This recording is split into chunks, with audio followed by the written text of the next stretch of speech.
Oh, and there's delete. Where is it?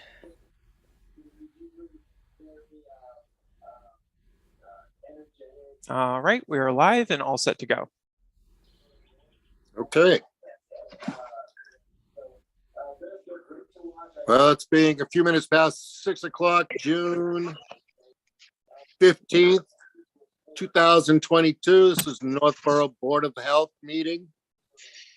And we'll start by taking a roll call, or do you want to read off the governor's statement first?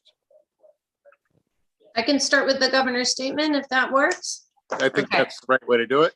Okay, thank you, Mr. Chair. So this open meeting of the Northborough Board of Health is being conducted remotely consistent with Governor Baker's order of June 16th, 2021, an act relative to extending certain COVID-19 measures adopted during the state of emergency. All members of the Northborough Board of Health are allowed and encouraged to participate remotely. The order allows the Northborough Board of Health to meet entirely remotely so long as reasonable public access is afforded so that the public can follow along with the deliberations of the meeting.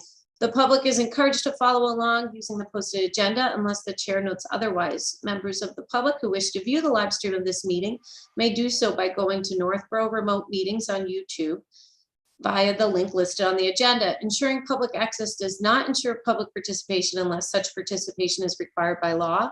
This meeting will not feature public comment. I'll hand it back to you, Mr. Chair. Okay. Thank you very much. And we'll start with a roll call. And Delete, Present. Sawati, Present. Lisa, Present.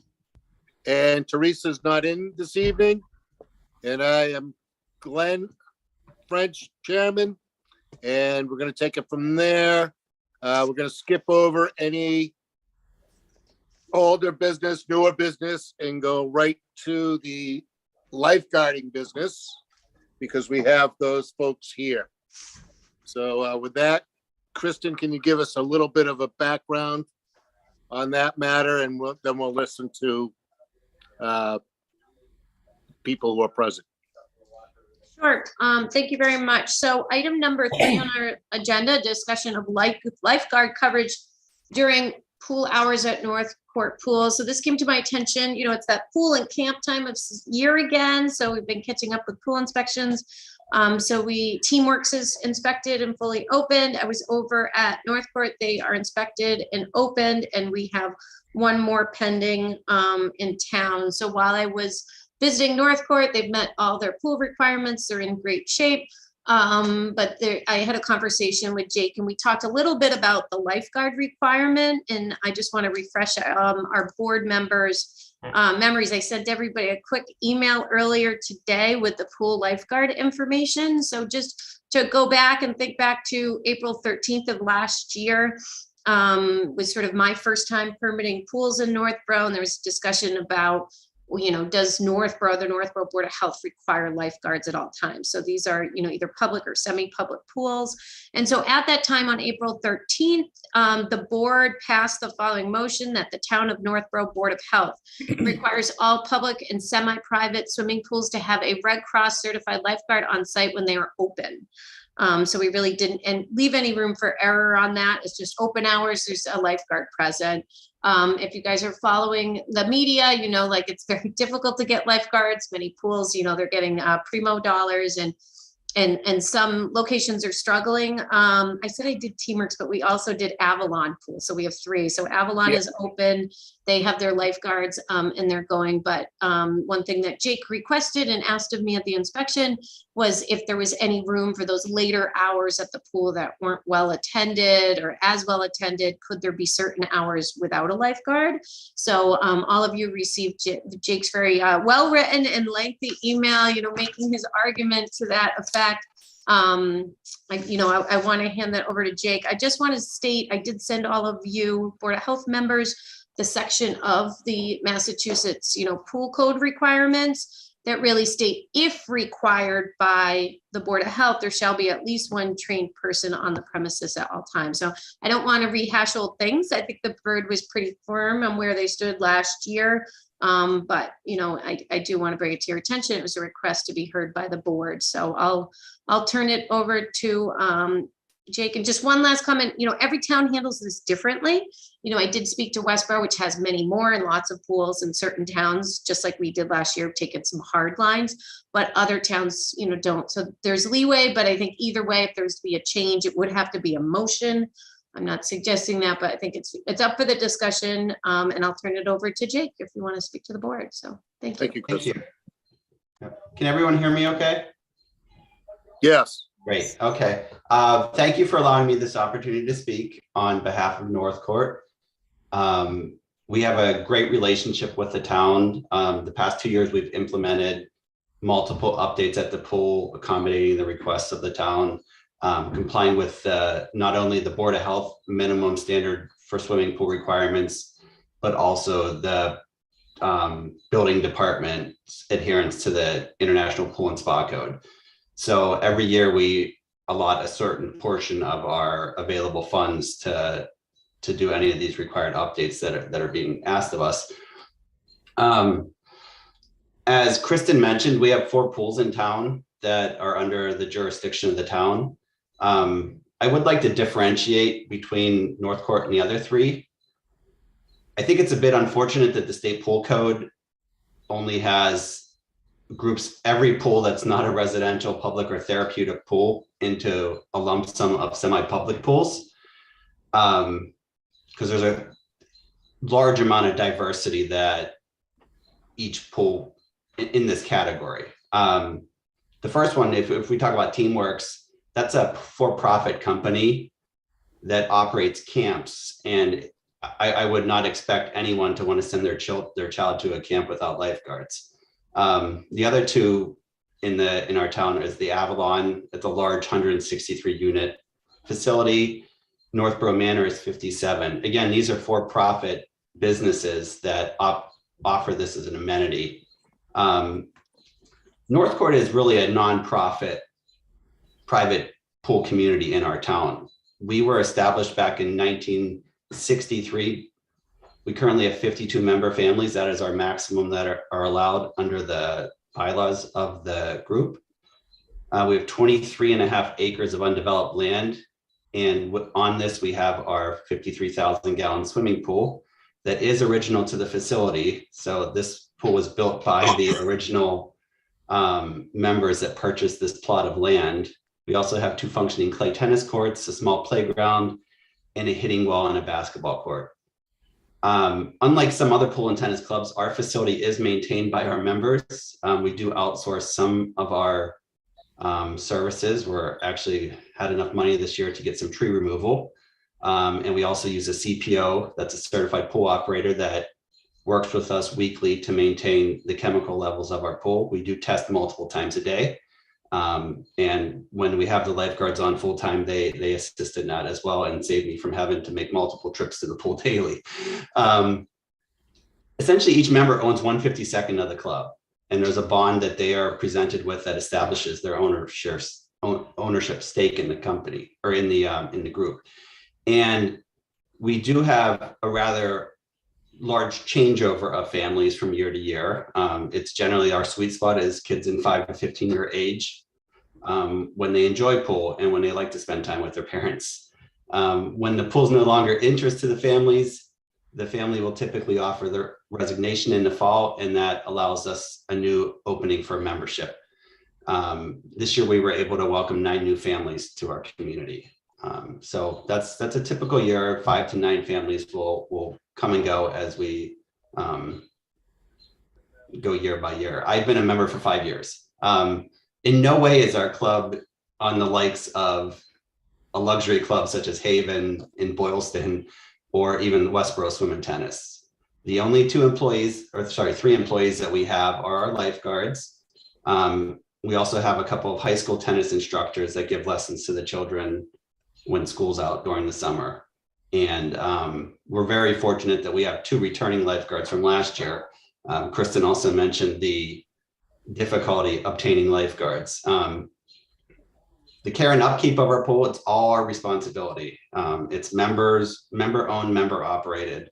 I happen to be the designated pool chairperson for the 2022 season. I assisted in the opening. It's been a learning experience for me. We pass down the knowledge from member to member as we do the job. And I work closely with our CPO, maintaining all those standards. Just really quickly, sorry, I might be going a little long here. I feel like, in 2021, the board made a decision to require lifeguards. The state code does give you this authority. It indicates it's at the discretion of the Board of Health. The state also permits pools to exercise non-lifeguard hours with the approval of the board. And this occurs throughout the vast majority of hotels, public and private beaches, lakes, etc. in the state. It's not, I don't feel like we're asking an extreme circumstance here. I would be surprised if any of the members on this call today could say that they've never swam at a beach or hotel without a lifeguard, or it's very rare to find them there. Until 2021, this is how our club operated. So since 1963, we basically operated under those functions. We would have our lifeguards during their busiest hours of 10 to 5 on weekdays, 10 to 4 on weekends. And then after that, after hour signage was posted notifying members of no lifeguard on duty. The pool closed at dusk. In general, in our opinion, it's just not a cost-effective or realistic expectation to have lifeguards from the hours of when the lifeguards leave, either at 5 on weekdays or 4 on weekends, until dusk, because we only have a handful of members that might swim at this time. And it's predominantly the people that have full-time jobs that just don't have the opportunity to send their kids there. A lot of, like, if you're a stay-at-home mother or if you're a teacher, they can take advantage of that pool the whole day, but we can't if we're in meetings because part of our requirements of our club membership is that adults are present when your family's there. That's a non-negotiable option. It's also the time, it's during dinner time, team sports, etc. in the summer. And it's just, there would be times when lifeguards would just be they would be watching an empty pool for hours. So it's not a viable option. We did have to increase our membership dues this year just to accommodate the rate increases of lifeguards. It was about a 30% increase for our lifeguards. We increased our dues by 25%, or sorry, $250 this year. That's in addition to other expenses, chemicals have gone up, insurance and everything. So, but the predominant value of that was the lifeguards. We actively engage with our lifeguards. So we have swim testing that is required of all members under the age of 15. This is done every year. At any point, a family member can request a lifeguard to test them. If they don't perform well, it's not a bad thing. Most young kids don't. They're required to stay in the shallow end. This is enforced by the lifeguards. In the past, if the lifeguards weren't there, it was enforced by the parents. There was never an issue with kids that weren't capable of leaving the shallow area, leaving. We very strictly enforce this, and the parents are always there. We would never get rid of lifeguards because that is on our annual survey. That's always one of the top items that the families bring in, is that the ability to have lifeguards teaching the kids. We do that Monday through Thursday, 9 to 11:30. We have 5 different groups of learners that do it. That's a big draw for families. Even us people that have full-time jobs, I try to work around my schedule to get my kids there when I can. So our request is that, we're not understating the role that lifeguards play, but I feel like at our club, we have a multi-tiered safety strategy where the lifeguards and the lessons are a portion of our process that we go through, and we've been going through for the past 58 years. Not me, because I'm not 58, but previous members. The lessons make our children better swimmers. We've been a family-focused club. We expect that our families are actively involved at the pool, and they're responsible for supervising their children. The lifeguards aren't there to babysit. They're there to teach them and to make sure the pool stays safe. we're going to continue, regardless of the outcome, to work as responsible parents. We choose to leave that up to the, it's the parents' responsibility, and it's your friends. When you're there with your friends, you're also watching your kids. They're your kids and their kids. So it's just a wonderful community that we have there. And even with the transition that we have of new and old members coming in, we always just seem to sync together. So what we're asking for is consideration for approval of a variance to operate our pool during the late afternoon hours when we're unable to staff lifeguards. This is an option provided in the Board of Health Code, section 435.47 variances. And we propose that we will follow all the guidance that is established in the state code per section 435.23. And that includes posting conspicuous signage at all. We have two entrances. There'll be signage at both entrances noting warning no lifeguard on duty in legible letters, as well as children under the age of 16 should not use swimming pool without adult in attendance, and adults should not swim alone. And we will post that sign, and I can never guarantee everything, but I can tell you that at our membership that there will not be a situation where a family would ever let their children swim unattended by adult supervision. And there are no adults that are silly enough to go in a pool by themselves. This is not a pool where you have heavy drinkers or anything like that. This is not a pool of young 20-somethings that are having a good time. This is a family-oriented club. And we enjoy our pool time. We're just asking that we be given a little leeway on the evening hours, and based on our past record and just the general practices across the country with regard to the safety of pools of our size. So if anyone has any questions, please, I'm happy to chime in. Well, I guess I'll take the lead. This is Glenn French.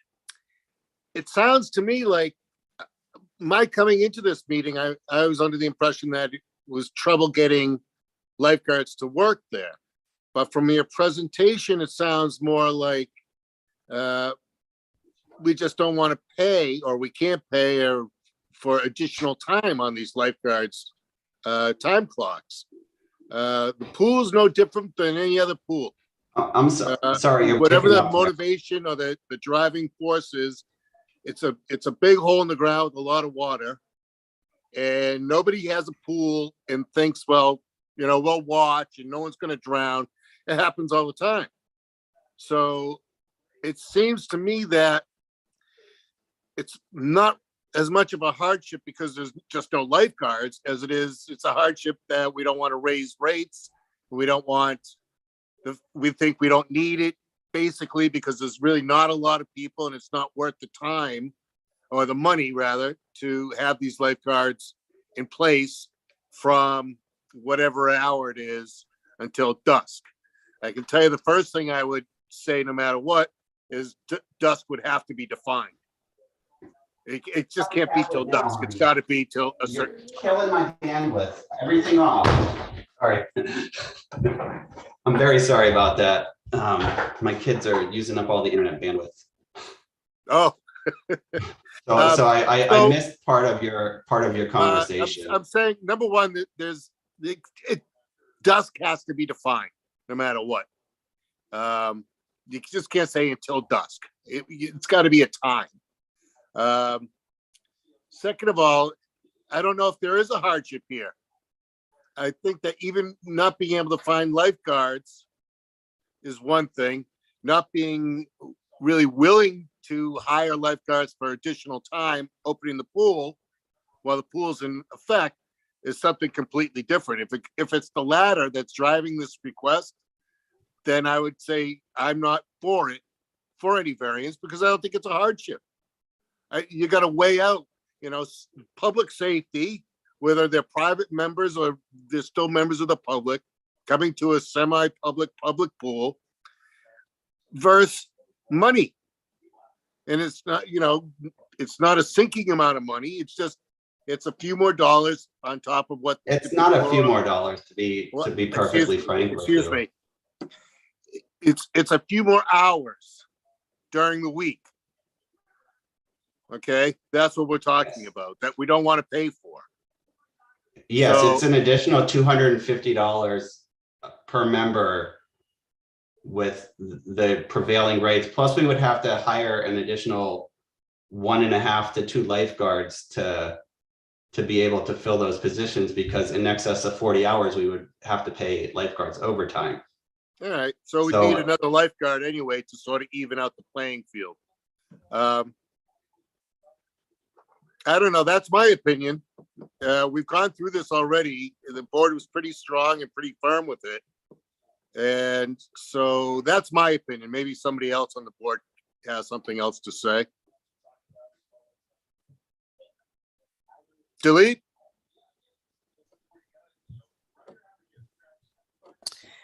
So yeah, I mean, I've heard what Glenn has said, and I think that's how we made our decision the first time around. I still think, while you state that there's so many places that have no lifeguards, and they've been able to do that, I said that's beyond the thing for us to evaluate, et cetera, et cetera. But you do hear about accidental drownings all the time in home pools where there's no lifeguards, no one's monitoring. We do hear it about other places too. I guess the board just wants to make sure that, because this is a community pool, it's really not a private pool, it's a community pool that's membership driven. We want to make sure that all the members, because they're allowed to bring friends and guests there, are going to be protected, quote unquote, against potential mishaps. So the last thing we want to see, and I'm sure that's the last thing the board members of the community pool want to see or hear about. That would be a whole separate issue. Forget liability and all that stuff beyond that. It's just, you don't want anything to happen. I don't know if there's another way that you can get around that. Has anyone ever considered maybe the parents taking some on that responsibility, where they take, if there's 15 families or 58 families, as you put it, maybe each one takes a turn at being, quote unquote, informal lifeguard without the formal process of going through the training. I don't think that would be allowed by the code, because it requires certified lifeguards. So we would all have to be certified. We would have to have 52 certified families. No, you're looking at a And- variance where instead of having a lifeguard, certified lifeguard requirement, you've got some sort of employee / volunteer, some sort of volunteer corps to watch the pool, not to be eating and drinking soda and chit-chatting, but to sit actively as a lifeguard would, to make sure someone going under. I mean, what if somebody starts going under?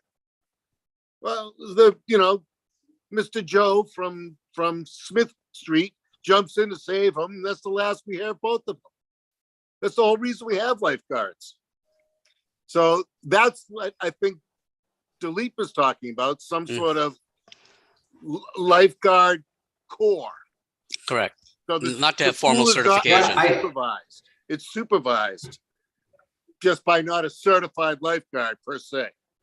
We got from the lifeguard corps to the polywog class. Well, I understand, the notion of having the unsupervised or not Red Cross certified lifeguards. I would have to discuss that with the entire community, because that's something that, I for one, I don't take my eyes off my kids when they're in a pool. No That's one me. does. No one does. Not to interrupt you. No one does. So But kids drown no matter what.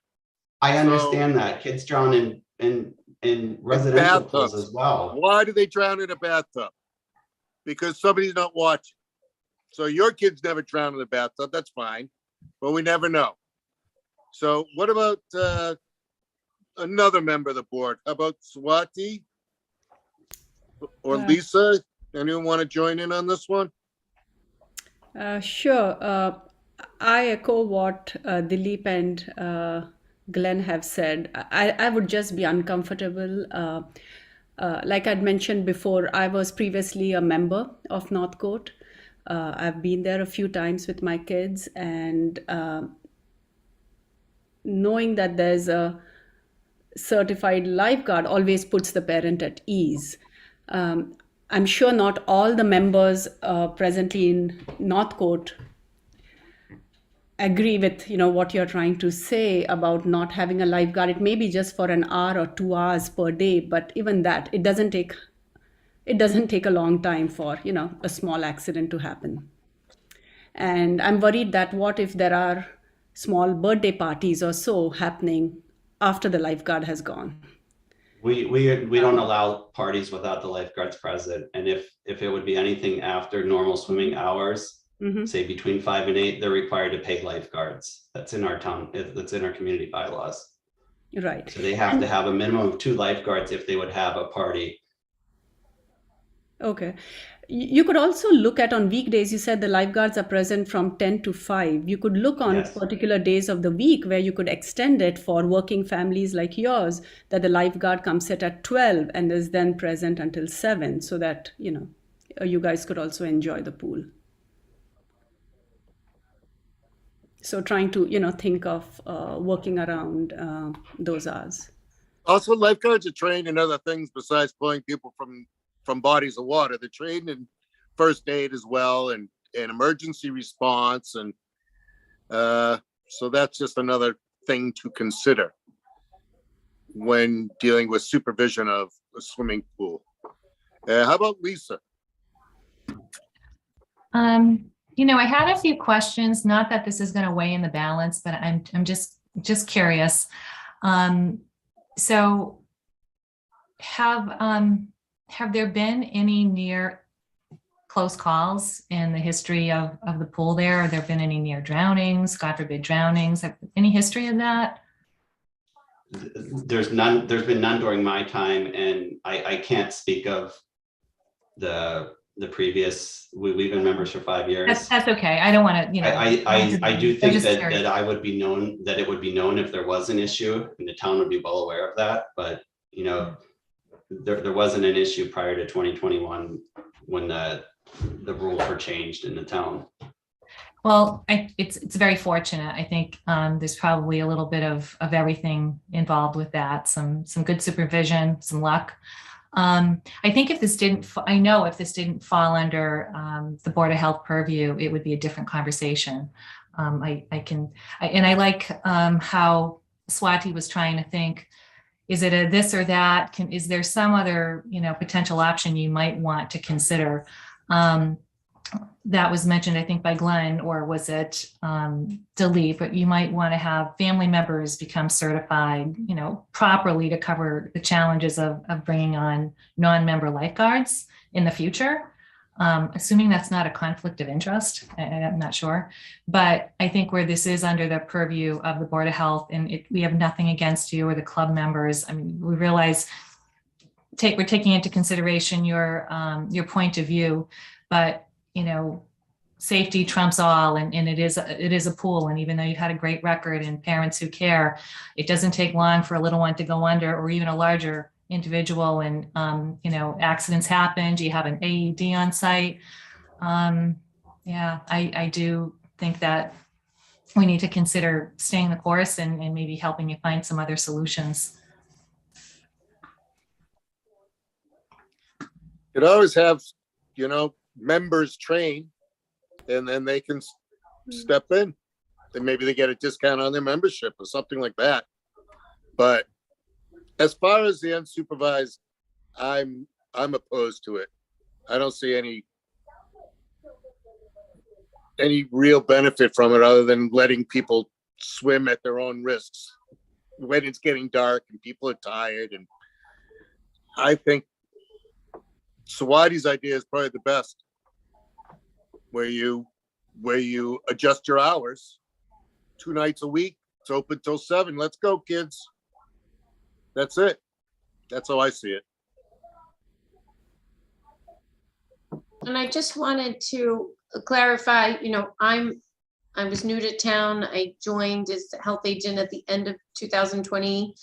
And so in 2021, when the board reviewed this, there was no documentation as to where the board required. So part of it, I know, I just want, to Jake, he talked about what happened before. I don't know, I wasn't here, but just realized like last year, I formally asked the board to address this because there wasn't clarity as to what we've done in the past, whether it was always required, sometimes required. And so this, anyway, to the point of this was new, we did send out this new the board's vote about making a strict call of lifeguards are required when the pool's open to all of the permitted pools at that time, and any new applicants. Katie includes this clause when individual pools apply. But just to Jake and Northcourt, this, I just wanted to point out that I'm not sure what was done in the past. And so that's when we had the inspection that I said to Jake, wait a minute, I don't know if that's what was allowed in the past. So I just wanted to throw in the 2 cents there that there, If there I wasn't a lot of recall, clarity. excuse me, if I recall, we have the Fourscore, what's the bigger place? They always had a lifeguard. And then we had, this issue was raised, I believe, with Avalon. I believe because they built the place, then they had the pool, and that's when this issue came up with regards to should they have lifeguards or not? And the answer was yes, by all means. So that's what I'm sticking with. If we have to take a formal vote, I think we're ready. As far as the variance goes, I would move that we deny the request for a variance on whether, when the pool is open, a certified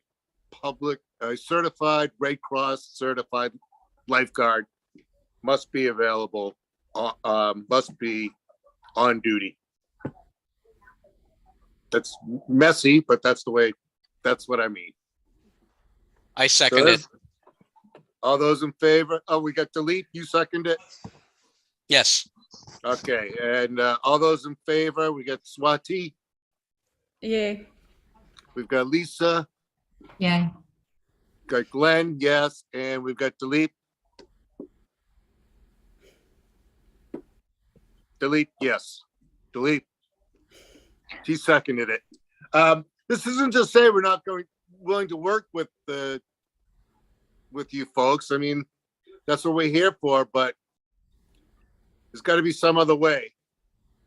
And can you offer, so the notion of parents sitting in where the lifeguards sit and being the supervisor, what is your definition of that? Because when you declined the motion, you declined it based on Red Cross certified lifeguards. That's what we want. A pretty intensive course that somebody has to take. No, it's not. It's a 24-hour course. It's a how long? The 24-hour course that somebody has to take. That's not very intensive.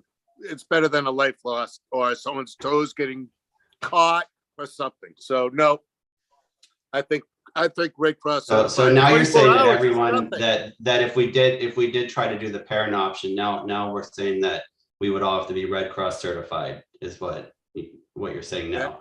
That's correct. The motion, the variance request is denied.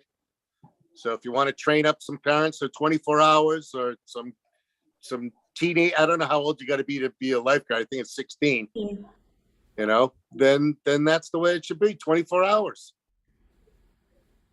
And Dilip, I just want to catch, so we did the vote, you seconded, Dilip, but you Yes. just, the roll call vote was conducted, but I think you were headphones off for a minute, so Yes. if you could formally record your vote, thank you. I affirm the vote for denying the variance. And the variance is denied, and we'll wait to hear from you. Thank you. Thank you.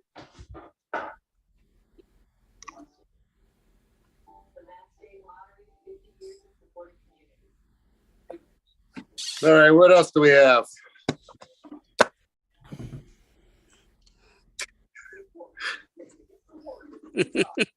Lifeguard's a tough tough one on this board. We've all been very clear on that. Yes, and we should be. Yeah. I think it's the right decision. Yeah, they may not like it, but all it takes is one episode, and that's all we need to worry about. That's it. Oh, and by the way, yeah, we gave them variance. Yeah. And me, an old lifeguard. Okay, Krista, what do you want to handle next? Okay, if you're up for it, I'll share my screen. We'll go through our COVID update very, very briefly, and then we can move on through the remaining agenda items, if that's okay. Okay. All right, so, all right, host has disabled my screening. All right, let's see if Jim can help me out with some host privileges for sharing my screen. Sorry about that. Changing Oh, those that's over now. Look at, you're paying attention, right on it. So thank you. All right, no problem. You should be all set.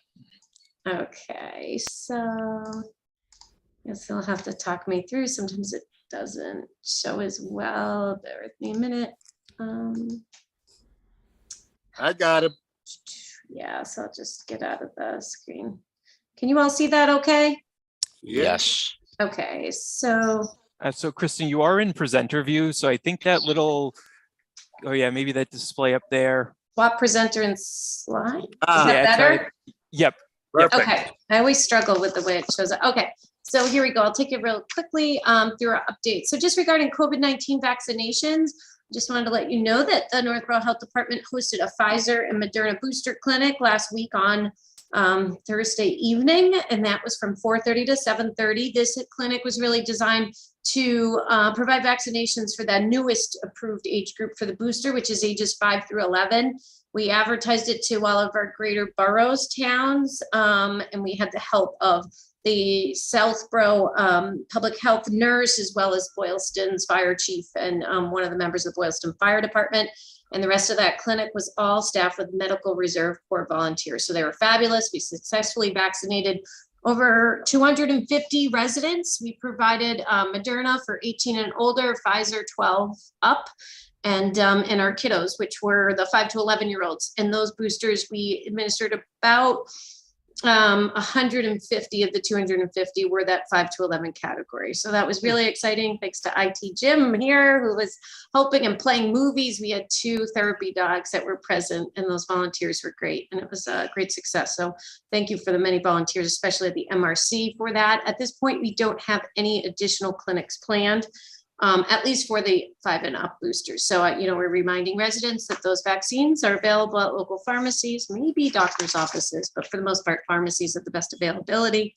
And then Isabella was nice to pull this booster information, which you may be curious about. So again, the source at the very bottom of the screen, Massachusetts does provide these weekly updates on vaccinations. Mhm. This little chart here to the right was before our booster clinic, but as of June 9th, 63% of Northborough residents have received their booster shots, which, everybody wants to see 80 plus, but overall for communities, Northborough is fairly high on those numbers. I just want to touch upon very briefly our next category. We're all following the news and we're waiting for the under 5 approval. I don't have anything on the slide at this point to discuss that, but we do have a new intern, Ariella, who comes to us from Tufts MPH MD program. Ariella is a DPH paid intern, so she's an intern sponsored by the Department of Public Health, and she's working here in Northborough. And one thing we have her doing is reaching out to pediatric offices in sort of the 7 communities that we ran our original big clinic, the Metro West clinic, just to see what our pediatric office is thinking, So Swati Reliant, you might get a call or somebody in your office to say, are you offering these clinics? Would you take any patients outside of your practice? Are there any barriers to you offering clinics?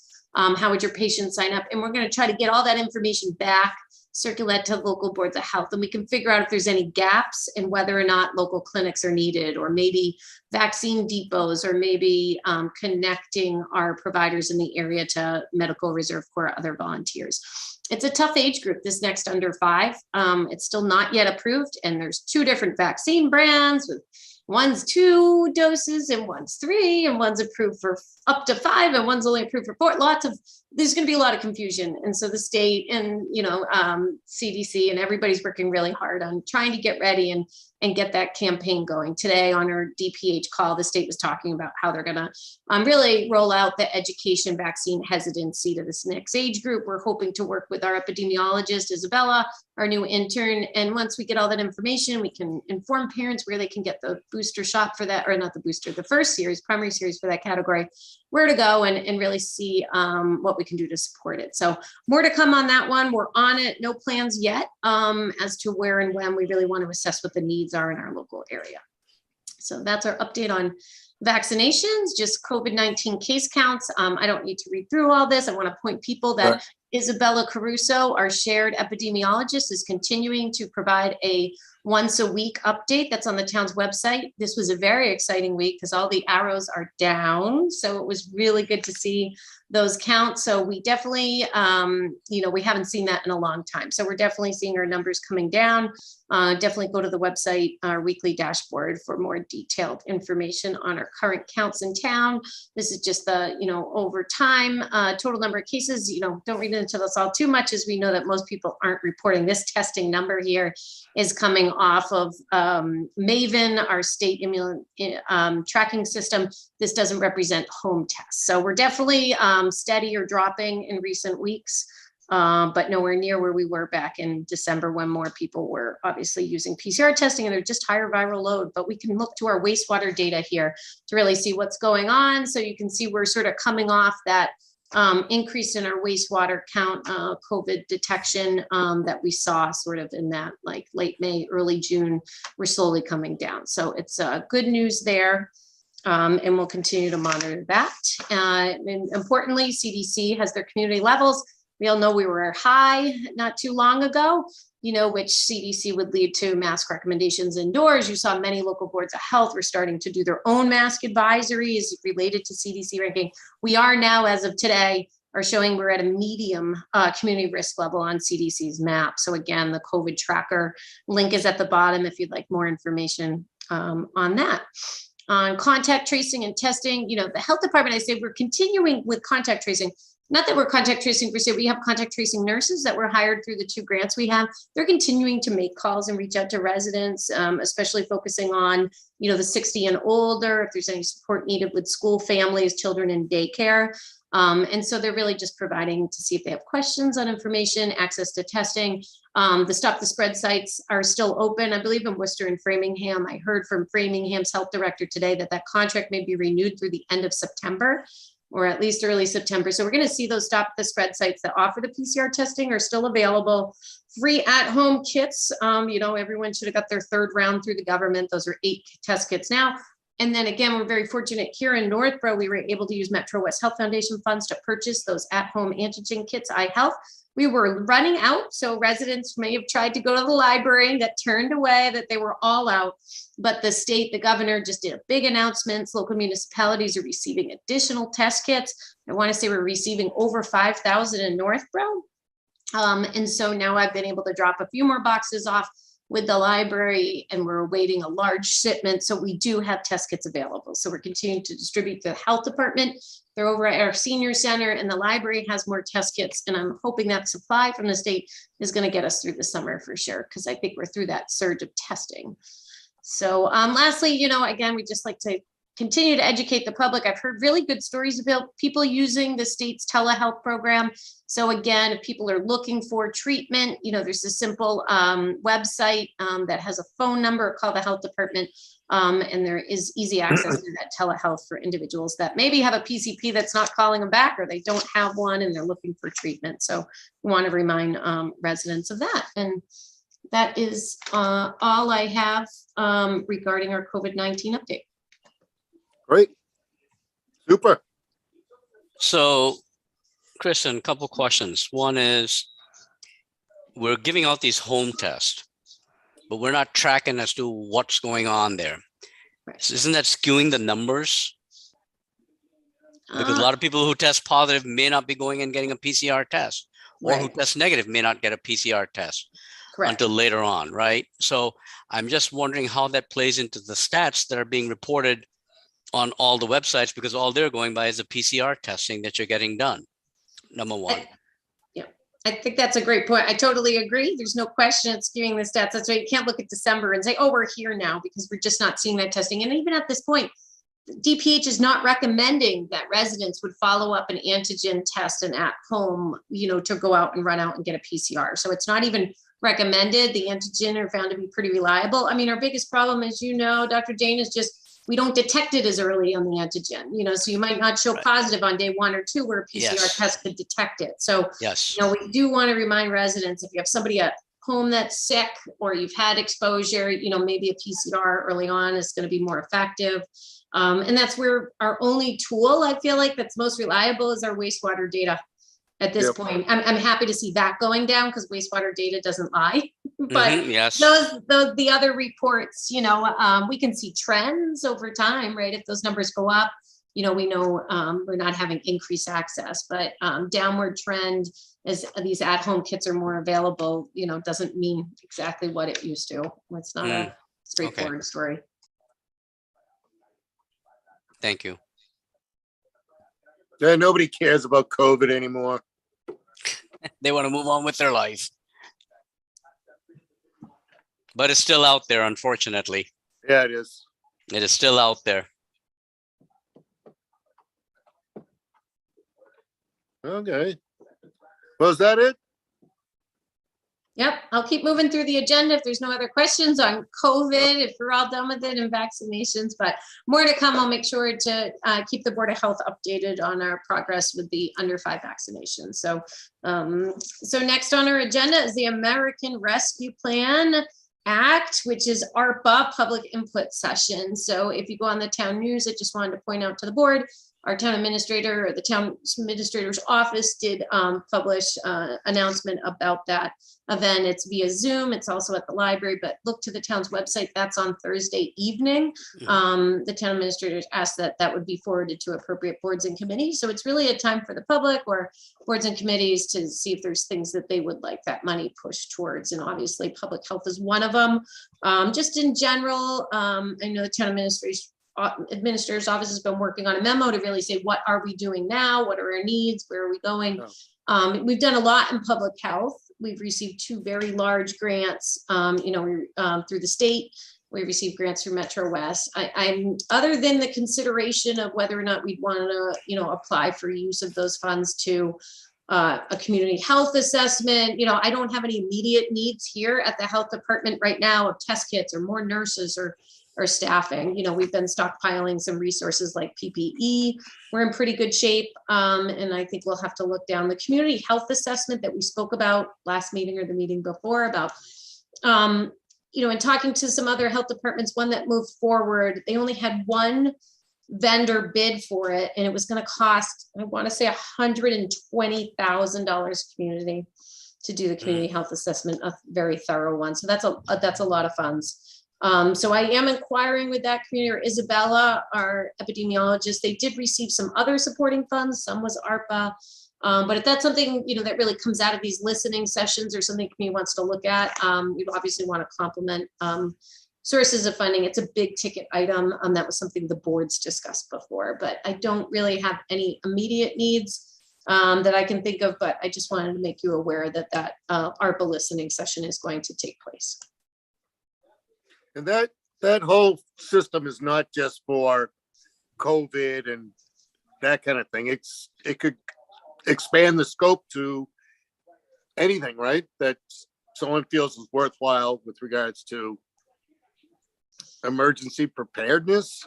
It can be emergency preparedness. It can be replacement for lost revenue. It can be infrastructure, water. I mean, it's very broad. A fire truck, so it really, the ARPA funds really can be used for a lot of things. I know some communities are using it for capital improvements on town buildings. So it's a lot of different categories sort of fall into use of ARPA funds. One thing Specifically, but town public related things. So someone can apply for lifeguards, let's say, for their, Not private entity as much. If you go to the town announcement that I forwarded, there's like a nice little graphic there and it breaks it into categories. So it's definitely municipal based. I mean, there might be project to support small businesses, you know, in response to pandemic, but not to give to private parties. It's really municipal led. Swimming lessons? No, seriously, that kind of thing? I What I did don't know see? if that would I fit thought the bill. I saw, sorry, Kristen. I thought I saw one town, I think one of the inner cities, this inner city boroughs or whatever, is holding public swimming lessons just to train all these kids to learn how to swim, which I think is a fantastic idea. It could be at the municipal pools, though, if they have the town or city pools that are run or maintained by the municipalities, that may Yeah. be where they can get away with it. I mean, Northborough doesn't have one of those, No. so. We should have, but we got the swim. Is the splash park even there? Over So- at 135? Assabet, that's for the, yeah. So there are major improvements that were made. You should go take a drive by, Glenn. DPW, there's a large project that took place over there. So all new surface was put down, you know, the splash pad's operational. So, and now we have pickleball that should be starting up over at Ellsworth. 135. Yeah. Yep, absolutely. at 135, yes. Excellent. Okay, thank you. Anybody have anything else on that, that program? No. Kristen? Okay, so we'll keep moving. So next was Kumar's Restaurant, specifically a discussion on the extension of the requirement for the third-party inspections. I did send you some updates from Avery Food Consultant. It seems like they are finally making some continued steady progress. But Katie, you know, in preparing the minutes, we went back and we said, was that voted last meeting? Because if you can remember, the original vote was January, in which we required 6 months of sort of third-party monthly inspections, additional training.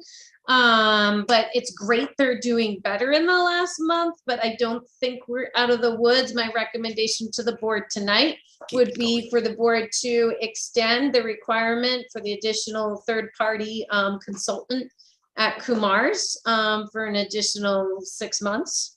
And I think that just puts us in better shape and we want to see them continue to succeed. So it's great news they're doing better, but we want to keep them on that track. And unfortunately, right now we're down a health agent or inspector. I don't have the time, unfortunately, in my schedule to be there every month to work with them on those things. And so that's why it's especially important that they could work with a third party to have that additional oversight to ensure food safety at that establishment. Does Kumar know this? Yes. I believe they were aware because it was discussed at the last meeting and they were here and it was clearly stated that the board would, you know, consider extending at the next meeting. Yes. Do we need a motion on that? Yes. Does I'll make a anyone want to motion. make a motion? Sure, I'll do it. Okay, thank you. You- Lisa? Yes, this is Lisa. Okay. I move to extend the requirement for the third-party inspection at the Kumar Restaurant in Northborough. All in favor? For a period of how long? For a period of 6, did we say 6 months? Yes. 6 months. Second it, Thank you. second it. All those in favor? We got Dilip I'm looking at. I agree. Swati? I agree too. I, Glenn, agree. And Lisa, you agree. I agree. That's passed. Okay. I'll keep moving along, Glenn. Does that Good. work? Okay. Yeah, So Greater Boroughs Partnership for Health updates. I just wanted to let you know that our grants were extended for this next fiscal year. So we'll see again, our okay. main grant that supports 1.5 nursing positions in our health agent or inspector position for a total of 300,000 a year has been extended.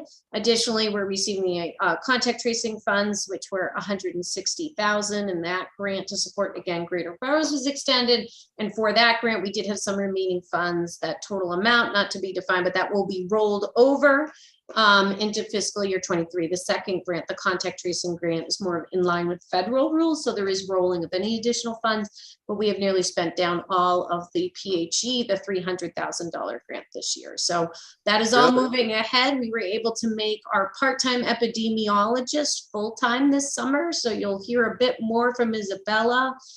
She's also helping to oversee 2 interns. I mentioned Ariella with the DPH program, as well as Nurzari, who's from Westboro resident, and she'll be working on some public health education materials. So as you know, interns are so essential in public health. We've got to build the pipeline of our future public health professionals, but they take time to, work with. And so that both projects those interns are working on are for the region, and so regional resources. So it's great that Isabella and her regional full-time position this summer through the end of July is going to be overseeing them and continuing to support the Greater Boroughs town. So that's all I have. The Greater Boroughs, we have an advisory board. Dilip is our one of our voting members on that board. That group is meeting tomorrow at 2 p.m. and that is posted on the town's website. It is a meeting if anyone wanted to listen, just like a Board of Health meeting.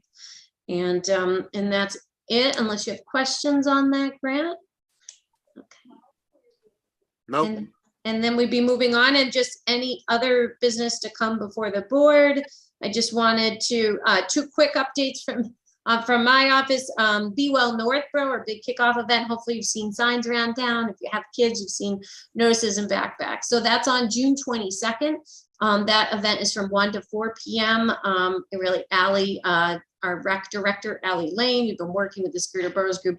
Allie has successfully used this vendor before. So the big event, the kickoff event, is there's a lot of inflatables, okay? So it's, part of that is really geared towards the kids. I think there's gonna be 10 inflatables all over the park at the Ellsworth McAfee. I say that wrong, correct me if I got it wrong. I say it wrong all the time.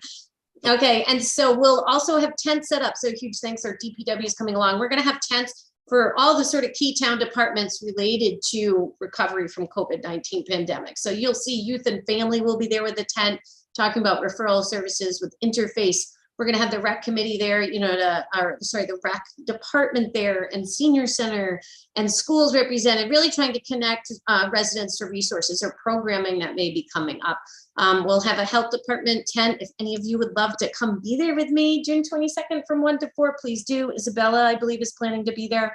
And at our tent, we're going to have, again, some mental health resources, hoping to have some pamphlets around ticks and sunscreen and just sort of all the other things we do. There's lots of fun giveaways, like water bottles and Frisbee and things about being healthy and active with the kids. So the real goal of this program is to get the community back together, really provide for social engagement opportunities and connect people to mental health and other types of resources we have. The fire department will be doing a tent with hands-only CPR. Our local MRC coordinator out of Greater Grafton will be there with me in the health tent, helping to maybe recruit a few more medical reserve corps volunteers. So it's really an all community event. The pickleball court may or may not be open by then, but it's a good time for residents if they want to stop by to see the pickleball court. The rec department and library work together to purchase some pickleball equipment that will be available if anyone wants to give it a try. And then later you could rent that through our library,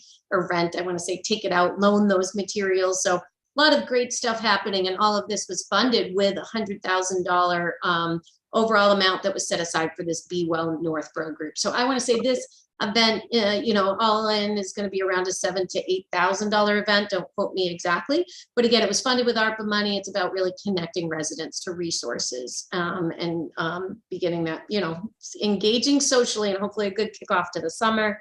And just secondly, we do have the open health inspector or health agent position that we've been looking to fill. We did receive, I would say, at least over 10 resumes. We did put this out through Indeed and all of our health associations. We have a few candidates. I think we're HR is in the process of reviewing some references, and I'm hoping definitely by the next time we meet that we may be announcing a new inspector, or even better, maybe they'll be in place at that time. So that has moved along, and we do have some good candidates there, and that should be proceeding through. But in the interim, I'm covering food inspections and pools and recs and camps, and it's a little busy here in the health office. So I tell people, be the squeaky wheel right now, and hopefully we'll be fully on board and have a full staff in the next month or so. And that's all the updates for me. Thank you. Excellent. All right, What- then the only other business I can think of is the minutes. We've got 2 sets of minutes, April 12th, I think, and May 10th, maybe? Yes. Ah, what a memory. Okay, April 12th. Does anyone have any additions, concerns, subtractions, corrections? No. I move that we approve the minutes from April 12th as recorded. And so there's my motion. I second the motion.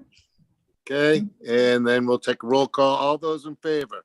Sawati, Yay. Lisa, Yes. Dilip, Yes. and myself, Glenn. So those are passed. And the next one is May 10th. I wasn't there, so we'll ask somebody else to, well, is there any changes, corrections, additions, or subtractions? No. Did anyone read them? Yes. Poor Katie's out there writing them down, That's the first thing I look at waving that. over them all day. I look at that before the agenda. So I think she's doing a knock-up job, bang-up job. Okay, then we'll have somebody make a motion on the May 10th meeting minutes, please. All right. I make a motion to approve the minutes of May 10th of the town of Northborough's Board of Health meeting as recorded. Anyone second Somebody- it? I wasn't present at the meeting. Okay, so we only got 2 people then. Yeah, so that's only Dilip and Lisa. Right. I guess we can't do it. Lisa is not there, so. We'll have to wait till next month. Good point. Yeah, when Teresa's back. Okay. Sorry about that. It makes sense. All right, well, that's that. We're gonna look at a next month's meeting. Yeah, For so July? establishing a tentative future meeting date. I threw 3 dates down on our agenda. Just I don't know if with summer and vacation schedules, if we'd want to skip a meeting or think about that, everyone's availability. So we always are meeting, the second Tuesday night of each month. So that would be July 12th, August 9th, September 13th. So I'll turn it back to all of you if you think there's availability or you want to. I know July is a very busy month for me. Me But, too, me as well. I won't be here in July. okay. So, Kristen, in the past, we have usually, if there's not been a huge agenda, we've usually canceled it. Okay. Correct, Glenn? Never. Yes, we have. You might have canceled it, but I've been having them by myself here at home. Okay, fine. But yeah, we've canceled them. As the Board of Health, we've canceled them. Glenn has managed to run his own Board of Health at home, which is great. I haven't taken any minutes. Yeah, he hasn't taken any minutes, so they're not on part of the record anyway. So, That's true. That's but yeah, so I guess, it depends. If you find the agenda being overwhelmed, we don't want to come to a 2-hour meeting either one month. Yeah. So if you find the Right. agenda a week or 10 days before, it doesn't look like it's going to be a lot, then cancel it, go on to the next month. And if the next month also doesn't, we can look at that. But like you said, everyone has busy time of the year now with schools out and vacations and, traveling and whatever else, after 2 years of being in lockdown, 2.5 years of being in lockdown. right. So I, for one, won't be around July 12th. So there you go. Okay. And Kristen, I had a question. Does it have to be the second Tuesday of the month? That's a good question. A lot of it comes down, well, I guess one question I have is how long we can do the Zoom room thing. I don't know if that's going to be changed. I think Katie could probably speak. I think traditionally that might be our meeting time. When we look at a lot of our boards and committees meet on Tuesday because the staff are here till 7 at night. Right. So I can inquire if there's another day, but I just can't guarantee there'd be availability because it might be other boards, common night. Or could it be the third Tuesday of the month? I can inquire. Would that work better for you? Yeah, because I have meetings. It's the same second and fourth Tuesdays, Okay. and I've missed a couple of Board of Health meetings because of that. Okay. So, Katie, do you know any more about who takes the third Tuesday? Because I can definitely inquire. I don't, but I can find out. Okay. thank you. So why don't we find out? We can just send an email, without deliberating, see what availability is. I'll stay tuned on the July meeting. If it's not a robust agenda, the week or so before, I may let you know that we'll postpone until August 9th or the following week if there is that availability to move to the third Tuesday. So that's something we'll have to check with the I town. think second Tuesday was the shuffling coordination of the room.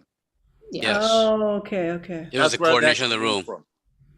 And I know even Zoom rooms are actually like real things and limited. Like our licenses only allow for so many. So as much as we think it's endless, I'll have to check. So we'll inquire. Okay. And one more question, Kristen. What time is the Be Well next Wednesday? 1 to 4 over at the Okay. park. I'll try to be there. That would be fun. It'd be Yeah. great to see you. So the staff will have Be Well t-shirts and, anyway, it's nice to do an event that's all about connecting with residents in a positive fashion. So it'll be great to have you. So anybody else? There is good.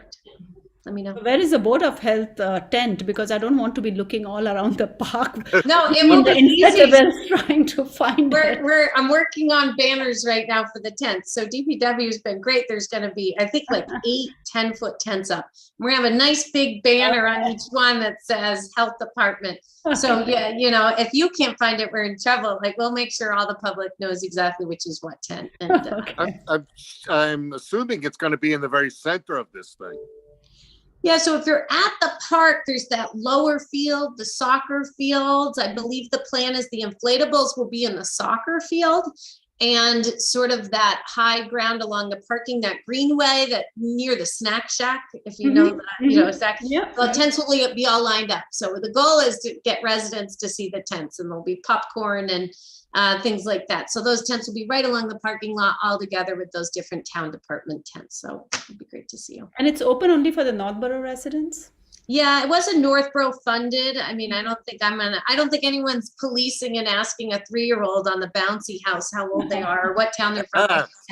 But it was definitely geared towards, Northborough residents is really the goal. But and there's going to be, I should say, there's, cornhole and other games for adults. So the rec department is going to have some of their staff there, maybe running some, pick up soccer games or other sporting kind of things. So all different ages, hopefully really encourage residents who want to make it a big event to come and check it out. There's an inflatable axe throw. I'm really excited about. I've been too afraid to try a real axe throw, but the inflatable one, I might be like right up my alley. So I think there's fun things for adults and kids alike. I think I'll find you there then. Okay. Now you know where to find it. All right. Well, I think that's a good meeting. Excellent meeting. And with that, I'm going to move that we disband this cheery group for the evening and pick it up on the other side. Sounds good. All right. Okay. Very Have good. a great evening, everybody. Thanks. Summer. Yeah. Bye. All right, good Bye. night. Thank you. Thanks, everybody. Thanks, Jim.